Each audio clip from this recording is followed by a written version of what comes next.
আসসালামু আলাইকুম deer admission seekers.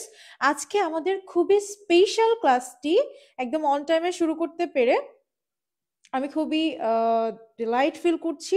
আমাকে ঠিকমতো শোনা যাচ্ছে কিনা, দেখা যাচ্ছে কিনা একটু জানা দাও। হ্যাঁ, শোনা যাচ্ছে।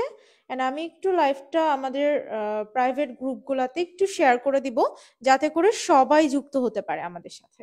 তো আজকের ক্লাসটি তোমাদের আর মাত্র 5-6 দিন পরেই কিন্তু অ্যাডমিশন পরীক্ষা, ঢাবির সি ইউনিটের পরীক্ষা। সো এখন তোমাদের কি করতে হবে, ম্যানেজমেন্ট সাবজেক্ট নিয়ে লাস্ট মিনিট সাজেশন আজকে আমাদের ক্লাসের মূল থিম। এই তো আজকে খুবই আসসালামু আলাইকুম আপু, সাবা চলে এসেছে, অনেকেই চলে এসেছে। অলরাইট, তো আজকে আমরা ম্যানেজমেন্টের একদম কি করবা এই মুহূর্তে সেই সব বিষয় নিয়ে ডিসকাস করতে চলেছি। তো ওয়ালাইকুম আসসালাম আপু, কালো কালো লাগে, আমি কালো হয়ে গেছি হঠাৎ করে, হয়তো বা বুঝছো, আমি হঠাৎ করে একটু কালো হয়ে গেছি, কিছু করার নাই বুঝছো। মেনে নিতে পারছো না আমাকে কালো হিসেবে, নাকি তোমরা রেসিস্ট হয়ে গেছো? ওকে, সো সমস্যা নয়, আজকে আমরা একদম সি ইউনিটে আর তোমাদের জন্য খুবই অ্যালার্মিং একটা নিউজ দিতে চাই। আজকে যে পরীক্ষাটা হইলো না, আজকে তোমরা দেখলা যে আজকে যে পরীক্ষা হয়েছে, কি পরীক্ষা হয়েছে? আজকে কিন্তু চারুকলা পরীক্ষা হয়েছে। আজকে চারুকলা পরীক্ষা হয়েছে, ঠিক আছে? সো এই কোশ্চেন দেখে কিন্তু বোঝা যাচ্ছে তোমাদের কি হবে। ডিসেম্বরের 6 তারিখে তোমাদের জন্য আহ কি অপেক্ষা করতেছে এটা কিন্তু তোমরা জানোও না। হ্যাঁ, তো তোমাদের জন্য ভয়াবহ কিছু আসতে চলেছে। তাই কিন্তু আমাদের এই ম্যানেজমেন্টটা সেইভাবে তোমাদেরকে আমি গুছিয়ে দিতে চাচ্ছি, সেইভাবে একটু গুছিয়ে দিতে চাচ্ছি। সো চারুকলার প্রশ্ন দেখে আমরা বুঝতে পারি যে কি করতে হবে আমাদের এই মুহূর্তে, আমাদের কি করতে হবে এটা আমরা বুঝতে পারি। ওকে, সবাইকেই, সবাই কি সুন্দর আমাকে লেটে রিপ্লাই দেয়। এই না না না শাম্মী, তোমাকে আমি ঠিকঠাক মতো টাইমে রিপ্লাইটা ট্রাই করি। দেখো, তোমাদের ঢাবির সি ইউনিটের পরীক্ষা আগামী 6 ডিসেম্বর। তো এখন তুমি কি করবা এই মুহূর্তে? যদিও আমার আজকে লেকচার বা আমার সাজেশন ক্লাসটি ম্যানেজমেন্টের ওপরে, ম্যানেজমেন্ট সাবজেক্ট নিয়ে তো কোনো প্রশ্ন তোমাদের থাকবে না ক্লাসটি শেষে, কিন্তু এর পাশাপাশি আমি তোমাদেরকে বলার চেষ্টা করব যে এই মুহূর্তে তুমি কি করবা। এই মুহূর্তে মাত্র 5-6 দিনের ব্যবধানে তুমি কি মোটা মোটা বই পড়বা কিনা, এন্ড আমার দিক থেকে তোমাদের যে স্পেশাল সাজেশন দেওয়ার কথা ছিল সেইটা কবে আসতে চলেছে, যেহেতু আর মাত্র 5-6 দিন পরে তোমাদের পরীক্ষা, তো সেইটা কবে আসবে সেটাও বলে দিব। আজকের ক্লাসের শেষে যারা থাকবে তাদের জন্য স্পেশাল অ্যানাউন্সমেন্ট থাকবে। আজকে রাতে একটা সাজেশন পাবা আর আগামীকাল একটা সাজেশন পাবা, বা আজকে রাত্রের মধ্যেই, রাত 10টার মধ্যেই কিছু না কিছু পেয়ে যাবা, বুঝছো, যেটা কিনা তোমাদের জন্য খুবই খুবই খুবই নেসেসারি। সো আমার বিগত বছরের পড়ানোর এক্সপিরিয়েন্স, আমার নিজের পড়ার এক্সপিরিয়েন্স, আমি বলেছিলাম যে আমি অনেকগুলা কোচিং সেন্টারের সাথে কানেক্টেড ছিলাম শুধুমাত্র নোট কালেক্ট করা, শুধুমাত্র শিট নেওয়ার জন্য। সবকিছুর সংমিশ্রণে তোমাদের জন্য কিছু একটা আমি মেক করেছি। So that গনা be very special, right? So সেই স্পেশাল থিংটা তোমাদের হাতে তুলে দেওয়ার সময় দিনক্ষণ চলে এসেছে।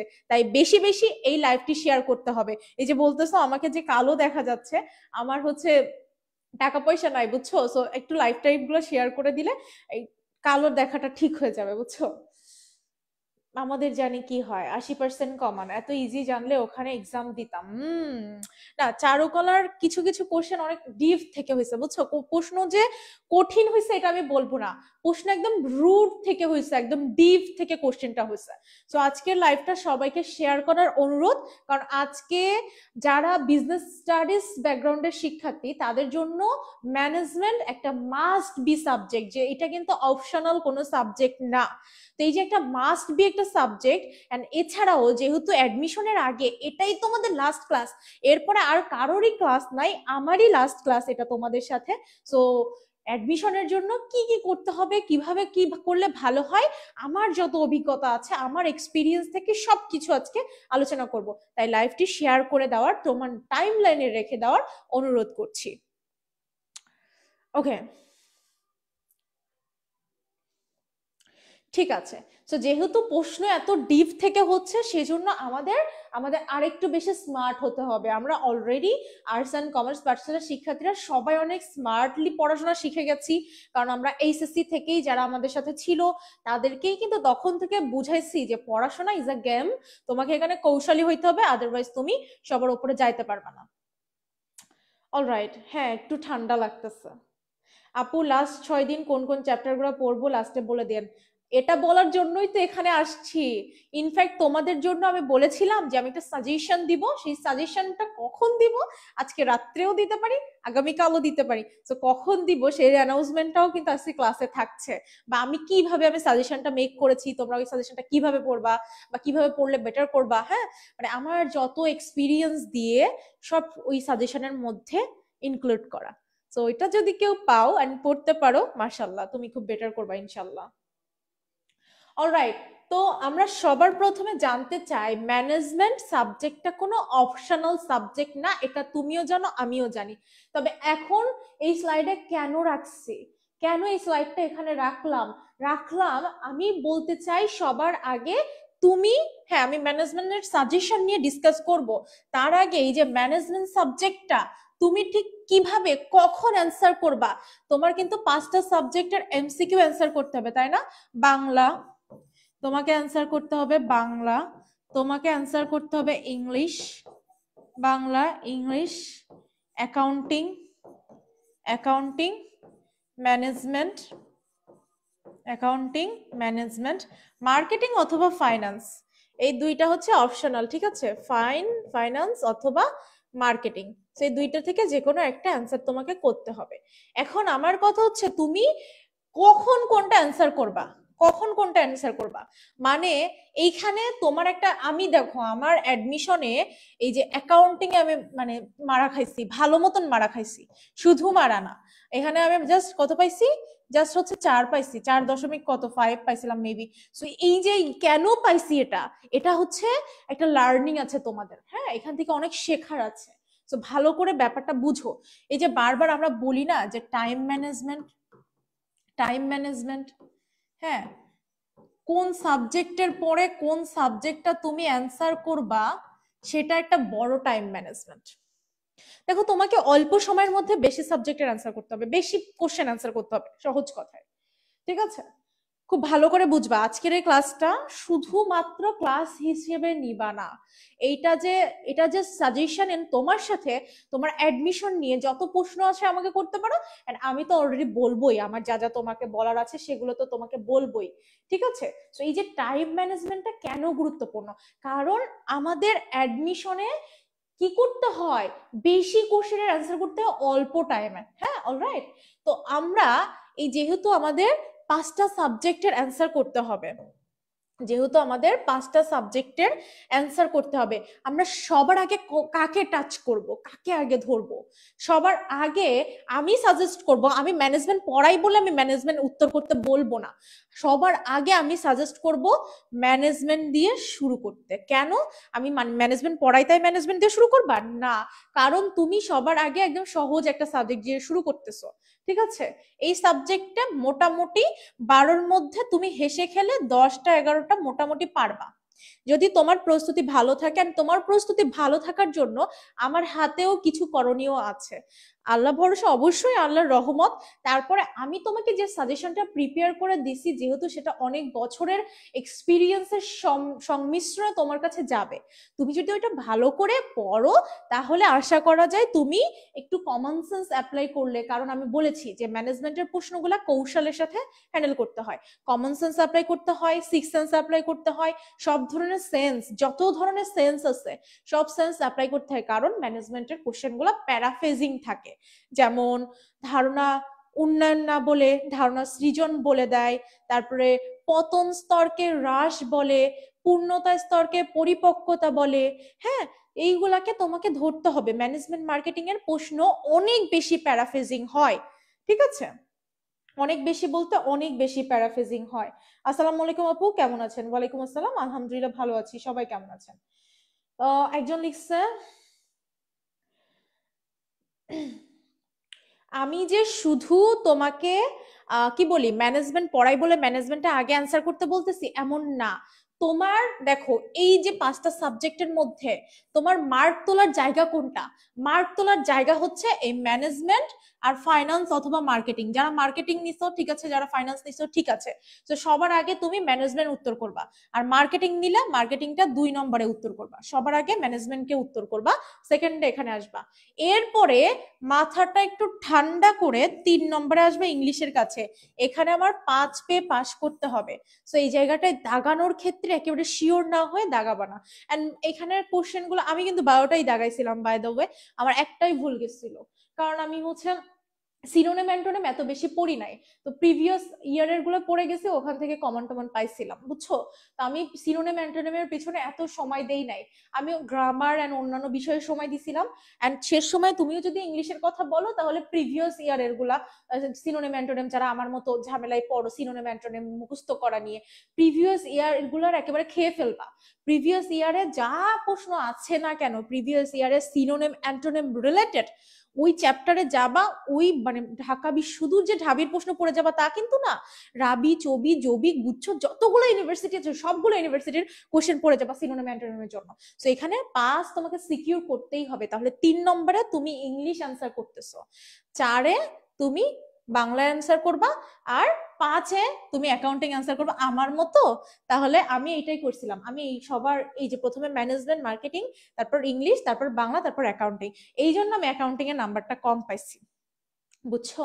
তো তুমি যেটা করতে পারো, এই যে এই জায়গাটাকে বাংলাকে তুমি লাস্টে দিতে পারো, অথবা অ্যাকাউন্টিং কে 4 নম্বরে রাখতে পারো। কারণ অ্যাকাউন্টিং এ যদি তুমি প্রশ্নটাকে একবার স্কিমিং করবা, প্রশ্নটা একবার দেখবা, দেখার পরে যদি তোমার মনে হয়, খুব ভালো করে দেখবা, আমার কথা ভালো করে শোনো, হ্যাঁ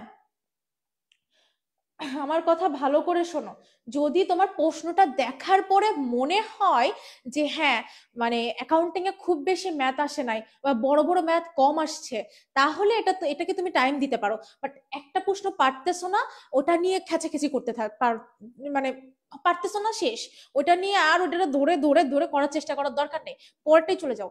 হ্যাঁ মানে যেটা পারতেছো না ওইটা পরে চেষ্টা করবা, আগে বাকি কোনগুলো পারো সেগুলো দেখতে হবে। আর এই যে ম্যানেজমেন্ট আর মার্কেটিং না, চোখের পলকে উত্তর করা যায়। ম্যানেজমেন্ট সাবজেক্টটা তোমার এর মধ্যে যে টোটাল 60টা প্রশ্নের মধ্যে কিছু প্রশ্ন থাকবে যে মানে টোটাল 20টা প্রশ্ন তুমি চোখের পলকে পারবা। হ্যাঁ, যে একদম কিছু পড়ে যাবে না সেও 20টা প্রশ্ন, 25টা প্রশ্ন, 30টা প্রশ্ন চোখের পলকে পারবে দেখা মাত্রই। হ্যাঁ মানে ওই কিছু কিছু প্রশ্নের জন্য আমাদের আলটিমেটলি আমরা টাইম পাই হচ্ছে 40 সেকেন্ড আর 45 সেকেন্ড করে। হ্যাঁ একটা একটা প্রশ্নের জন্য আমরা 40 সেকেন্ড, 40 সেকেন্ড আর 50 সেকেন্ড টাইম আমরা পাই। অ্যাকাউন্টিং এ আমার সব থেকে বেশি সমস্যা, দেখো আমরা 40 সেকেন্ড অথবা ভালো করে কথাগুলো ফোকাস করো। হ্যাঁ একটা একটা প্রশ্নের জন্য আমরা এরকম অ্যাপ্রক্সিমেট সময় পাই।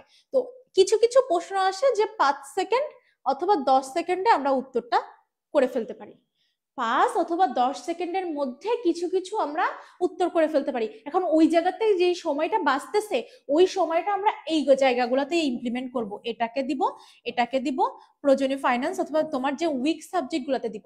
তার মানে তোমার নিজের শর্ট অ্যানালাইসিস করতেছে, তোমার নিজের শর্ট অ্যানালাইসিস, তোমার স্ট্রেংথ কোনটা, তোমার উইকনেস কোনটা, তোমার কি কি অপরচুনিটি এক্সাম হলে থাকতে পারে, অথবা এক্সাম হলে গিয়ে দেখতে পারো তুমি হুমকির সম্মুখীন হতে পারো। তো তোমার সব থেকে বড় যেটা সেটা হচ্ছে এই যে স্ট্রেংথ আর উইকনেস, এই দুইটাকে তুমি কন্ট্রোল করতে পারো। এখন কিভাবে? প্র্যাকটিস করে, বারবার প্র্যাকটিস করে তুমি এটা করতে পারবো,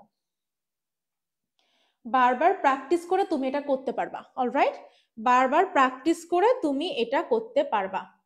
সো যেহেতু তুমি জানো তুমি অ্যাকাউন্টিং এর দুর্বল, তাহলে তুমি এই জায়গা থেকে যে সময় বাঁচাচ্ছ সেই সময়টা তুমি এখানে দিবা। তোমার যে যদি মার্কেটিং থেকে সময় বেঁচে যাচ্ছে তুমি এটা এখানে দিবা। মানে তুমি যেগুলোতে ভালো, তোমার যেটা স্ট্রেংথ পয়েন্ট, সেইটা তুমি কাজে লাগানোর পরে উইকনেসকে বেশি সময় দিবা।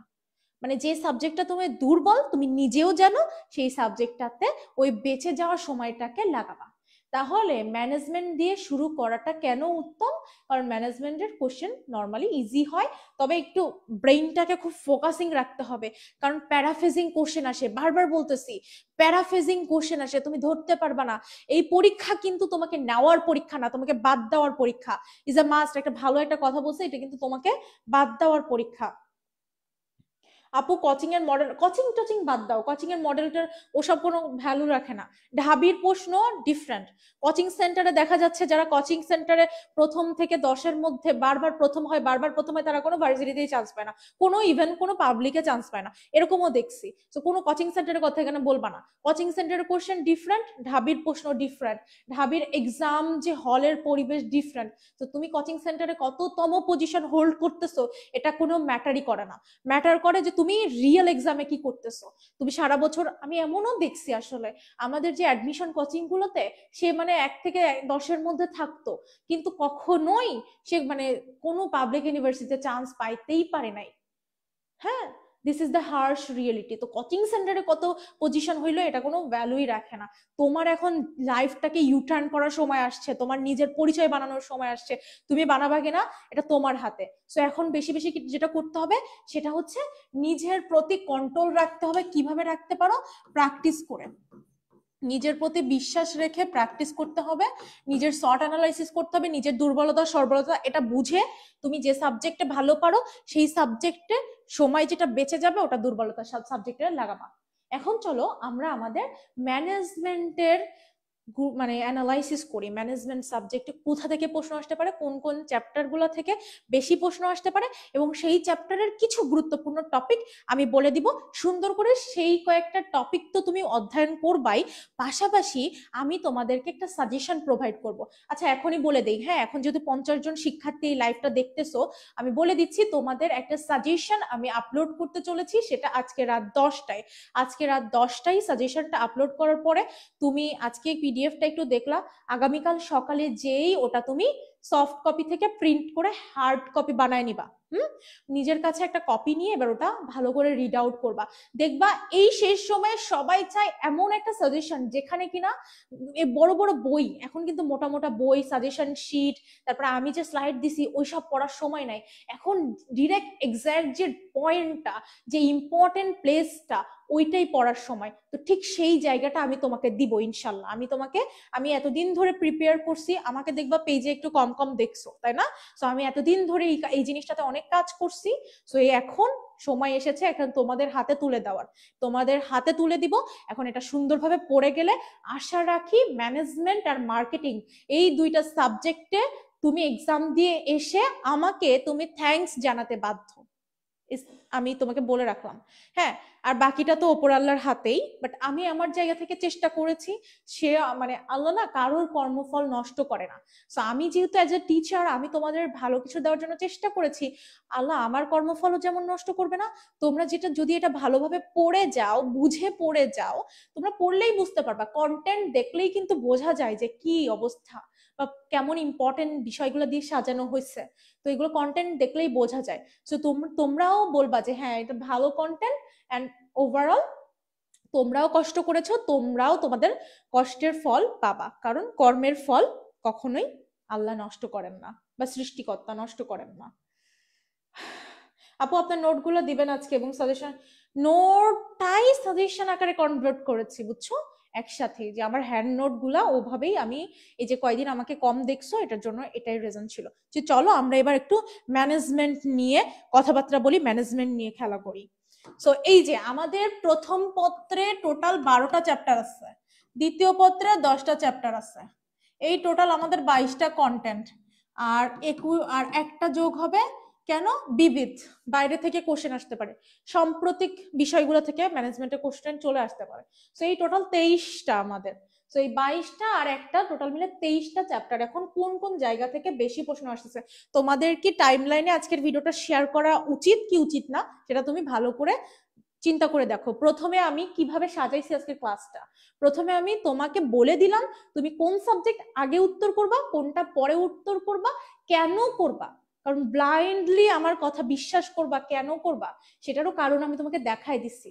যে এটার পরে এটা করতে হবে, এটার পরে কেন এটা করতে হবে, এটা আমি তোমাকে বলে দিছি, বোঝায় দিছি। এখন আমার যেহেতু আজকে ম্যানেজমেন্টের সাজেশন দিতে হবে, আমি ম্যানেজমেন্টের সাজেশন তোমাকে দেওয়ার আগে আমাকে কোশ্চেন বিশ্লেষণ করতে হবে। এই গ্রুপে দিলে ভালো হবে। হ্যাঁ, এই গ্রুপেই তোমাকে দিব, এই গ্রুপেই দিব।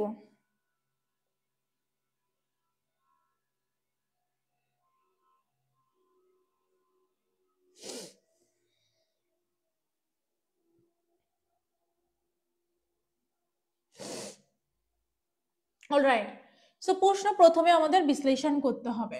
প্রশ্ন বিশ্লেষণ করি আমি। দেখো, আমাদের ব্যবসার মৌলিক ধারণা এখান থেকে 24-25-এ কোনো প্রশ্ন আসে নাই। হ্যাঁ, তো সবার আগে কোনটাকে আমি দিতে চাই? সবার আগে আমি অংশীদারি ব্যবসায়কে বেশি গুরুত্বের আলোকে রাখতে চাই। কেন? তুমি দেখো 24-25-এ 24-25-এ 24-25-এ দেখো আমাদের প্রশ্ন আসে কন্টিনিউয়াস, এমন কোনো ইয়ার যায় নাই যে প্রশ্ন আসে নাই। এই 2 বছরে বেচারা প্রশ্ন আসে নাই, বাট প্রত্যেকটা বছরে কিন্তু প্রশ্ন আসছে। তার মানে অংশীদারি ব্যবসায় অনেক অনেক বেশি গুরুত্বপূর্ণ। আর যৌথ মূলধনী, এটাও দেখো, এই জায়গাটার দিকে তাকাও, এখানে এই জাস্ট 2টা বছর প্রশ্ন আসে নাই, বাট তাছাড়া দেখো যখন তোমাদের 20টা করে প্রশ্ন আসতো সেই সময় এখানে 6টা, ইভেন 6টা প্রশ্নও আসছে, 6টা প্রশ্নও আসছে। তার মানে এটাকে আমি দ্বিতীয় গুরুত্বপূর্ণ ব্যাপারে ইনক্লুড করতে চাচ্ছি। ঠিক আছে, ওকে। তারপরে আমি তোমাকে বলতে চাই যে ব্যবসায় পরিবেশটা কেন, ব্যবসায় পরিবেশ যদিও এখানে আমার কম কম কম কম আসছে। তারপরে হচ্ছে এক মালিকানা ব্যবসায়, কারণ এই বছর আসার সম্ভাবনা আছে, মানে এইগুলো টপিক থেকে কন্টিনিউয়াস প্রশ্ন হবেই। এবার কোন জায়গা থেকে প্রশ্ন হবে সেগুলোও বলে দিব। তারপরে তুমি দেখো সমবায় সমিতি থেকে, জাস্ট এখানে মাঝখানে 3 বছর প্রশ্ন হয় না, হঠাৎ করে আবার এখানে প্রশ্ন আসছে। সমবায় সমিতিটাও আমাকে পড়তে হবে খুব ভালো করে। তুমি কোন টপিকটাকে হেলাফেলা করতে পারো, এটাকে হেলাফেলা করতে পারো, একটু হেলাফেলা করতে পারো। হ্যাঁ, তারপরে হচ্ছে ব্যবসায় নৈতিকতা, সামাজিক দায়বদ্ধতা, এইখানে হেলাফেলা করতে পারো। এনে প্রশ্ন আসলে আসে কি, CSR এর পুনরূপ কি, কর্পোরেট সোশ্যাল রেসপন্সিবিলিটি, তাই জানো না? এখন হচ্ছে রাষ্ট্রের প্রতি, তারপরে তোমার ব্যবসায়ের কার কার প্রতি দায়িত্ব আছে, রাষ্ট্রের প্রতি, তারপরে ভোক্তার প্রতি, তার কর্মীর প্রতি, তাই না, তার শ্রমিকের প্রতি, এই যে দায়িত্বগুলো আছে। এত হিংসা ভালো না। কে কি হিংসা করলো বলো তো?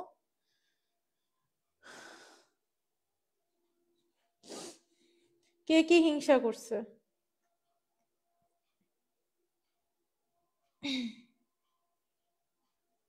অলরাইট, ওকে। লেট করে ফেলছি না, এখান থেকে ক্লাস করলেই হবে। হ্যাঁ, আচ্ছা, অলরাইট। তারপরে তুমি দেখো এই টপিকটাকেও তুমি একটু ছাড় দিতে পারো।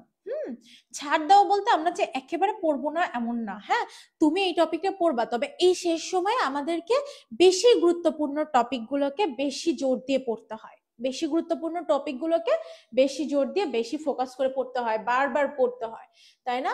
রাষ্ট্রীয় ব্যবসায়, এরপরে হচ্ছে রাষ্ট্রীয় ব্যবসায়, তারপরে এইটাও থেকে খুব কম কম প্রশ্ন আসে, বা কি কি প্রশ্ন আসে এখান থেকে আসলেও সেটা আর কি বলে দেওয়া যায় হাতে গুনে।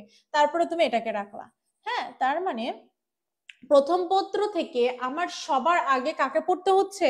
এ হচ্ছে 1 নম্বর, 1 নম্বর, হ্যাঁ, অংশীদারি ব্যবসায়। 2 নম্বরে আমি পড়বো যৌথ মূলধনী ব্যবসায়ীকে জোর দিয়ে। তারপরে আমি পড়বো এক মালিকানা ব্যবসায়। তারপরে হচ্ছে আমি ব্যবসায় পরিবেশ, তারপরে এখানে আমি আসবো রাষ্ট্রীয় ব্যবসায়। সমবায় সমিতিকেও আমি 6 নম্বরে রাখলাম। তো তারপরে আমি হচ্ছে 7 নম্বরে এটা পড়লাম। অ্যান্ড আমাদের এই 7টা টপিকই আমাদেরকে বেশি বেশি করে পড়তে হবে, এই অধ্যায়গুলোই বেশি বেশি করে পড়তে হবে। এখন এর মধ্যে থেকে কোন কোন টপিকগুলো বেশি করে পড়তে হবে সেটাও বলে দিব। ঠিক আছে আপু, মার্কেটিং কম মার্ক আসে, ম্যানেজমেন্ট বেশি নাম্বার আসে। মার্কেটিং এর ক্লাস তো দেওয়া হয়েছে। ঠিক আছে, ওকে, অলরাইট। তো প্রথম পত্র থেকে আমি কোন কোনগুলা বেশি করে পড়তেছি সেটা তুমি বুঝতে পারলা, যে প্রথম পত্র থেকে আমার হাতে যে দলিল আছে ও দলিলটা কি আমার এখন বড় অ্যাসেট হচ্ছে বিগত বছরের প্রশ্ন অ্যানালাইসিস করে আমি বুঝতে পারবো এই বছরে আমার কি প্রশ্ন আসবে, বা এই বছর আমার কোন জায়গা থেকে পোটেনশিয়াল সম্ভাব্য প্রশ্ন আসতে পারে সেটা আমি বুঝতে পারবো। অলরাইট, তারপরে আমি দ্বিতীয় পত্রে যখন যাব তখন দেখবো একটা বড় একটা সংখ্যা প্রত্যেকবার এই জায়গা থেকে প্রশ্ন আসবেই আসবে। হ্যাঁ, এই জায়গাটা আর এই যে এদের হচ্ছে বড় অ্যাসেট হচ্ছে এই দুইটাকে ছাড়া এরা মানে একদমই চলে না, বুঝছো। তারপরে হচ্ছে পরিকল্পনা প্রণয়ন ও সিদ্ধান্ত গ্রহণ, এই যে এদের কোর খুবই কম, এদের যে বেশি বেশি কোর আছে এমনটাও না। হ্যাঁ, মানে তোমাদের ওই যে হেনরি ফিওল, এফ.ডব্লিউ. টেইলর, তারপরে হেনরি ফিওলের 14টা নীতি, এগুলাতে আসতেছে। তো সেকেন্ড পেপার থেকে কোশ্মিন কালেও প্রশ্ন হয়নি এই জায়গা থেকে, তবে এখান থেকে যে এই বছর প্রশ্ন আসবে না এমনটা বলা যাচ্ছে না, তবে যেহেতু আসে না আমরা বলতে পারি যে এখান থেকে খুব বেশি আমাদের কোশ্চেন হবে না। ম্যানেজমেন্ট ইজি, কিন্তু মার্কেটিং কেমন কঠিন লাগতেছে। কেন কঠিন লাগবে? আমি তো তোমাদের সাজেশন প্রোভাইড করব বলেছিও। হ্যাঁ, আমি তোমাদেরকে সাজেশন প্রোভাইড করব এটা বলেছি। অলরাইট, তারপরে আমরা হচ্ছে এই টপিকগুলো সবগুলোই মোটামুটি পড়বো, যেগুলো থেকে কখনোই কোশ্চেন আসে না এগুলো আমরা স্কিপ করতে পারি। তবে স্কিপ বলা কি, স্কিপ মানে পরে পড়বো। যেমন এখন আমরা সবার প্রথমে এটা পড়বো, 2 নম্বরে প্রেষণাকে পড়বো, 3 নম্বরে পরিকল্পনা প্রণয়ন সিদ্ধান্ত গ্রহণে পড়বো, 4 নম্বরে ব্যবস্থাপনার নীতি পড়বো, 5 নম্বরে সংগঠিতকরণ পড়বো, 6 নম্বরে নেতৃত্বকে পড়বো। তারপরে আমরা এই যে টপিকগুলা যেমন যোগাযোগ, সমন্বয় সাধন, নিয়ন্ত্রণ, কর্মী সংস্থান, এইগুলো ওদের পরে পড়বো বা ওইগুলো কম কম পড়বো। এখন বেশি বেশি রিভিশন দেওয়ার সময় এই 5-6 দিনে বা এক সপ্তাহ সময় তোমাদের একদম গুনে গুনে গুনে গুনে তোমাদের হাতে একদম এক সপ্তাহ সময় আছে, তাও নাই 6 দিন। হ্যাঁ, কালকে তারপরে হচ্ছে 5 দিন, তো এই মাত্র 6টা দিন সময়, সেই 6টা দিনে তুমি হচ্ছে সবগুলোই পড়বা, তবে কি পড়বা, বেশি গুরুত্ব যেগুলো সেইগুলো বেশি ফোকাস দিয়ে পড়বা, তাই না? বেশি গুরুত্বপূর্ণ গুলো বেশি ফোকাস দিয়ে পড়বা। তো আমি বলে দিলাম, এখন আমরা টপিক ভিত্তিক অ্যানালাইসিসে যাই। চলো সুন্দর করে কোন কোন টপিকগুলো সেই টপিকগুলো একটু করে নাও। তাহলে প্রথমে আমাদের ব্যবসার মৌলিক ধারণা, ব্যবসার মৌলিক ধারণা থেকে আমরা ব্যবসার মৌলিক ধারণার মধ্যে কি কি ছিল বলতো? ব্যবসার মৌলিক ধারণা, এই যে ব্যবসার প্রথমে হচ্ছে ব্যবসার বৈশিষ্ট্য। ব্যবসার বৈশিষ্ট্য কি বলো? উপযোগ ও উদ্দীপ্ত সৃষ্টি করা। তো ব্যবসায়িক বৈশিষ্ট্য লিখিতর জন্য আসতে পারে। ও তোমাদের জন্য আরেকটা ভালো সুখবর, সেটা হচ্ছে আমি যে সাজেশনটা অ্যাটাচ করে দিব ওখানে একই সাথে তোমাদের মানে এমসিকিউ এন্ড একই সাথে লিখিতর সাজেশন থাকবে। তার মানে কম্প্যাক্ট 100% সাজেশন প্রোভাইড করব, এখানে কোনো কমতি থাকবে না। কম্প্যাক্ট সাজেশন পাচ্ছ তোমরা, একদম কম্প্যাক্ট, যে এখানে কোনো ধরনের কমতি টমতি নাই, একদম কম্প্যাক্ট সাজেশন তোমরা পেতে যাচ্ছ। ঠিক আছে আপু, আদার্স ইউনিভার্সিটির জন্য এগুলো পড়লে এনাফ? ইয়াস। প্রেষণা অনেক গুরুত্বপূর্ণ, ইয়াস, প্রেষণা অবশ্যই অনেক বেশি গুরুত্বপূর্ণ। অলরাইট, তো এখান থেকে আমি যেহেতু তোমাদের একই সাথে লিখিত এবং এমসিকিউতে কি আসবে না আসবে সেটা সম্মিলিতভাবে ভাবেই তোমাদেরকে প্রোভাইড করার ট্রাই করতেছি। এই জন্য তোমরা সাজেশনটা পাওয়ার পরে একদম ফুল ভাবে পড়া শুরু করে দিবা। সবার প্রথমে আমাদের এখানে ব্যবসার মৌলিক ধারণা, ব্যবসার বৈশিষ্ট্য, তারপরে ব্যবসায়ের উদ্দেশ্য কি, স্বল্পমেয়াদী উদ্দেশ্য, দীর্ঘমেয়াদী উদ্দেশ্য কি মনে আছে? স্বল্পমেয়াদী উদ্দেশ্য মুনাফা অর্জন, দীর্ঘমেয়াদী উদ্দেশ্য সম্পদ সর্বাধিকরণ, ওইগুলো এখানে আসতে পারে। ঠিক আছে, তারপরে হচ্ছে এই যে যুগগুলা, ক্রম বিকাশের যে যুগগুলো আছে না, 3টা যুগ, যুগ 3টা, ওই 3টার মধ্যে সব থেকে হচ্ছে তোমার মধ্যযুগ থেকে প্রশ্ন বেশি আসে। সব থেকে বেশি প্রশ্ন কোথা থেকে আসে? মধ্যযুগ থেকে বেশি প্রশ্ন আসে, সব থেকে বেশি মধ্যযুগ থেকে প্রশ্ন আসে। আর আধুনিক যুগে যে শিল্প বিপ্লব কত সালে, 1750 থেকে 1850, অষ্টাদশ শতক, ইংল্যান্ড, তোমরা সবাই জানো, তাই না? ওকে, আচ্ছা, তারপরে এখানে আবার ব্যবসায়ের যেহেতু মৌলিক ধারণা, সেক্ষেত্রে আমাদের আরো কয়েকটা বিষয় এর সাথে অ্যালাইন হয়, যেমন তোমার উপযোগ। ঠিক আছে, উপযোগের যে কথাবার্তাগুলা, যে উপযোগ, টোটাল ব্যবসায় উপযোগ কয়টা সৃষ্টি করে, হ্যাঁ, একটু অনেক কিছু লিখতে হবে, একটু ছোট করে লিখি। ব্যবসায় উপযোগ টোটাল 7টা উপযোগ সৃষ্টি করে। হ্যাঁ, তো এর মধ্যে বাণিজ্য একাই 6টা সৃষ্টি করে আর শিল্প একটা সৃষ্টি করে, তাই না? তো উপযোগ এই ব্যাপার থেকে কোশ্চেন আসতে পারে।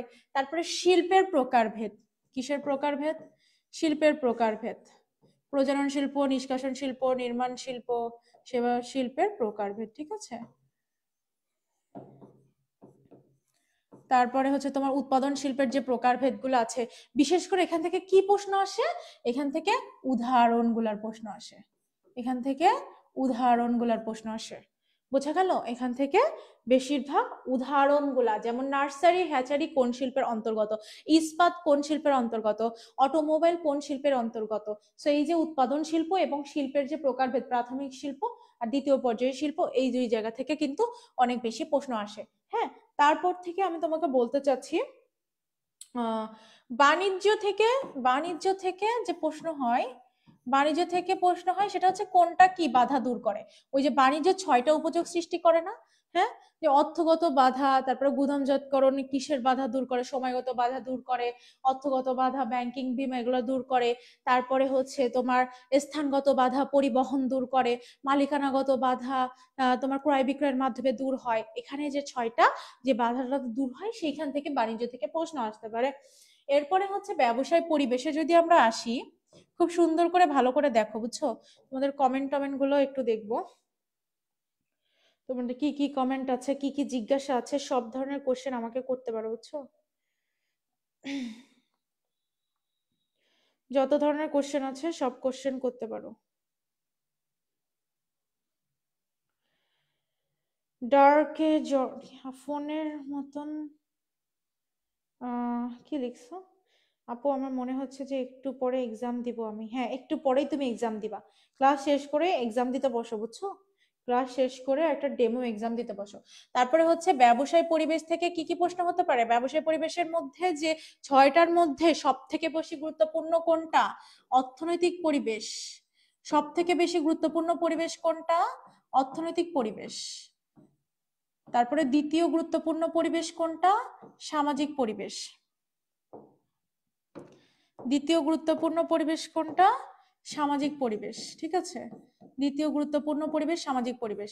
এখন অর্থনৈতিক পরিবেশকে আকার নির্ধারক পরিবেশ বলা হয়, আর সব থেকে বেশি গুরুত্বপূর্ণ পরিবেশ অর্থনৈতিক পরিবেশ, আর সামাজিক পরিবেশটা হচ্ছে পরিবেশের মধ্যে সবচেয়ে বেশি প্রভাব বিস্তার করে সামাজিক পরিবেশ। হ্যাঁ, ওকে। এই দুইটা পরিবেশ সব থেকে বেশি গুরুত্বপূর্ণ। আর ব্যবসায় পরিবেশের মধ্যে এই মুহূর্তে কেউ নয় আর সামাজিক, ইয়াস ইয়াস, এই তো, তুমি তো অনেক কিছু জানো। ওকে, এই দুইটা পরিবেশ খুব বেশি জোর দিয়ে পড়বা, তো অর্থনৈতিক পরিবেশ আর সামাজিক পরিবেশ। ঠিক আছে, যে আকার নির্ধারক পরিবেশ বলা হয়, চাহিদা নির্ধারক পরিবেশ বলা হয়, কাকে কাকে সেটা সুন্দর করে দেখে রাখলা। এবার এক মালিকানা ব্যবসায় থেকে অনেক বেশি প্রশ্ন হয়, এই যে আমরা দেখে আসি, দেখো এক মালিকানা ব্যবসায় থেকে কোশ্চেন কতগুলো আসছে, 24, 25, 23, 24, এইখানে শুধু আসে নাই। তারপরে দেখো প্রতি বছরই প্রশ্ন এখন হতেই আছে। কি প্রশ্ন আসে এখানে? এখানে প্রশ্ন আসে উদাহরণগুলা, যেমন তোমার রেস্টুরেন্ট কোন ব্যবসায়, উদাহরণগুলা থেকে এক মালিকানা ব্যবসায়। তারপরে বইয়ের দোকান কোন ব্যবসায়, এক মালিকানা ব্যবসায়। তো এখান থেকে উদাহরণগুলা থেকে বেশি প্রশ্ন আসে। আর এক মালিকানা ব্যবসায় যে আইন টাইন আছে কিনা, বা ট্রেড লাইসেন্স সংগ্রহ করতে হয় কোথা থেকে, ট্রেড লাইসেন্স ট্রেড লাইসেন্স সংগ্রহ করতে হয় কোথা থেকে, এক মালিকানা ব্যবসায় ট্রেড লাইসেন্স সংগ্রহ করা কখন বাধ্যতামূলক, কখন বাধ্যতামূলক না, পৌর এলাকার কাছ থেকে কখন ট্রেড লাইসেন্স নিতে হয়, কখন নিতে হয় না, এর কি কোনো আইন টাইন আছে কি নেই, নাই তো, রাইট? তো সেইগুলা থেকে নর্মালি এক মালিকানার জায়গা থেকে এইগুলোই প্রশ্ন এসে থাকে। হ্যাঁ, ওকে। আচ্ছা, তোমরা দেখি অনেক কিছু জানো। তারপরে যদি যাই, তারপরে হচ্ছে অংশীদারি ব্যবসায়। অংশীদারি ব্যবসায় থেকে এখানে দেখো, অংশীদারি ব্যবসায় আমি সবার আগে পড়তে বলছি, সব থেকে বেশি 1 নম্বরে পড়তে বলছি, কারণ এটা আমার কাছে মনে হয় সব থেকে বেশি গুরুত্বপূর্ণ। আর এখান থেকে কোর জায়গাগুলো থেকে প্রশ্ন আসে, যেমন অংশীদারদের প্রকারভেদ, সাধারণ অংশীদার, সীমাবদ্ধ অংশীদার, নাবালক অংশীদার। হ্যাঁ, অংশীদারদের প্রকারভেদ, নামমাত্র অংশীদার, হ্যাঁ, আপাত দৃষ্টিতে অংশীদার, অংশীদারদের প্রকারভেদ, এখান থেকে প্রশ্ন বেশি হয়। অংশীদারদের প্রকারভেদ, এই জায়গা থেকে বেশি প্রশ্ন হয়, অংশীদারদের প্রকারভেদের জায়গা থেকে বেশি প্রশ্ন হয়। তারপরে হচ্ছে অংশীদারের যে কি আছে, অংশীদারের আইন, অংশীদারের তোমার সংজ্ঞা কত ধারায় দেওয়া আছে, 1932 সালের 4, 1932 সালের 4 ধারায় অংশীদারি ব্যবসার সংজ্ঞা দেওয়া আছে। অংশীদারি ব্যবসায়ের নিবন্ধন বাধ্যতামূলক কি বাধ্যতামূলক না, হ্যাঁ ঐচ্ছিক, এটা তোমরা জানো। তারপরে ওর কিছু কিছু আইন আছে, হ্যাঁ সেইগুলো জানতে হবে। অংশীদারদের প্রকারভেদ, তারপরে অংশীদারি ব্যবসায়ের প্রকারভেদ, অংশীদারি ব্যবসায়ের প্রকারভেদ, সাধারণ অংশীদারি ব্যবসায়, সীমাবদ্ধ অংশীদারি ব্যবসায়, তাই না? তো এখানে ওদের আইন আছে। তারপরে এদের পরিচালকের সংখ্যা কতজন হতে পারে, তারপরে নাবালক কেন, এই জায়গা থেকে বেশি প্রশ্ন আসে। 1932 সালের 30 ধারায় নাবালক সম্পর্কে বলা আছে। আর কোন কোন কে কে অংশীদার হতে পারে না, কে কে অংশীদার হতে পারে না, এই জায়গা থেকে অনেক অনেক প্রশ্ন আসে, কে কে অংশীদার হতে পারে না, যেমন পাগল, নাবালক, হ্যাঁ অংশীদার হতে পারে না, কে কে অংশীদার হতে পারে না। সো এগুলো কিন্তু নর্মাল ফান্ডামেন্টাল মানে কোশ্চেন, এগুলো বেশি আসে। আর এখন যেহেতু ডিপ থেকে, যেমন তোমাকে নাবালক কিন্তু স্বাভাবিকভাবে অংশীদার হতে পারে না, তবে বিশেষ সুবিধা প্রদানের জন্য, কাউকে যখন আমি নাবালক বানাই তাকে কি করি, বিশেষ সুবিধা প্রদানের জন্য আমি অংশীদার বানাই, বিশেষ সুবিধা প্রদান করার জন্য কি করি, অংশীদার বানাই তাকে। ওকে 53, মাশাআল্লাহ। নাবালক তো অংশীদার হতে পারে না, তারপরে পাগল, তারপরে কোনো সরকারি কর্মচারী, এরা কোনোভাবেই অংশীদার হতে পারে না, তারপর দেখে যাবে এগুলা। তারপরে অংশীদারি ব্যবসায় থেকে অংশীদারদের বিলোপ সাধন, যেটা কোনোভাবেই স্কিপ করতে পারবো না, সেটা হচ্ছে বিলোপ সাধন। অংশীদারদের কি বিলোপ সাধন, অংশীদারদের বিলোপ সাধন, ঠিক আছে, অংশীদারদের বিলোপ সাধন। ওই যে অংশীদারদের বিলোপ সাধনের যে কয়ভাবে কয় ধারায়, তোমার স বা বিশেষ বিয়া, সকলে একমত হয়ে বিলোপ সাধন, হ্যাঁ স বা বিশেষ বিয়া, এটা তোমাদেরকে আমি শিখাইছি খুব সুন্দর করে, স বা বিশেষ বিয়া, হ্যাঁ এই যে সকলে একমত হয়ে বিলোপ সাধন, বাধ্যতামূলক বিলোপ সাধন, বিশেষ ঘটনা সাপেক্ষে বিলোপ সাধন, বিজ্ঞপ্তি দ্বারা বিলোপ সাধন, হ্যাঁ আদালতের মাধ্যমে বিলোপ সাধন। তো এই ধারাগুলো জানতে হবে। তারপরে দেখো যৌথ মূলধনী থেকে আমার কয়টা প্রশ্ন আসছে, যৌথ মূলধনীকে আমি 2 নম্বরে প্লেসমেন্ট দিছি, 2 নম্বরে প্লেসমেন্ট দিছি, তার মানে কি এটাও অনেক বেশি গুরুত্বপূর্ণ। তো 2 নম্বরে প্লেসমেন্ট হইছে যেহেতু, এটার থেকে আমি কি পড়বো, এর সবার আগে স্মারকলিপি, স্মারকলিপির ধারা 6টায় তোমার ঠোঁটের আগায় থাকবে, স্মারকলিপির যে কি নাম আছে, স্মারকলিপির আরো যেগুলো নাম আছে ওর নামগুলো তোমার ঠোঁটের আগায় থাকবে, 6টা ধারা তোমার ঠোঁটের আগায় থাকবে। তারপরে কোম্পানির গঠনতন্ত্র কাকে বলা হয়, কোম্পানির নিবন্ধন পত্র বা বার্থ সার্টিফিকেট কাকে বলা হয়, এইসব প্রশ্নগুলো একেবারে তোমার ঠোঁটের আগায় থাকবে, হ্যাঁ এইসব প্রশ্নগুলো অনেক অনেক বেশি আসে, ঠিক আছে। তারপরে তুমি যৌথ মূলধনী, তোমার ব্যবসার কোম্পানি সংগঠনের প্রকারভেদ, হ্যাঁ কোম্পানি সংগঠন, প্রাইভেট আর পাবলিক লিমিটেড কোম্পানি, তাদের হচ্ছে পরিচালকের সংখ্যা, প্রাইভেট লিমিটেড কোম্পানির সদস্যের সংখ্যা কতজন, ঠিক আছে, প্রকারভেদ, সদস্য সংখ্যা কতজন, প্রকারভেদ, সদস্য সংখ্যা, সদস্য সংখ্যা, প্রকারভেদ, সদস্য সংখ্যা, ঠিক আছে। তারপরে আরো হচ্ছে যৌথ মূলধনী ব্যবসায়ের আরো যে ইম্পর্টেন্ট টপিকগুলো, সেটা হতে পারে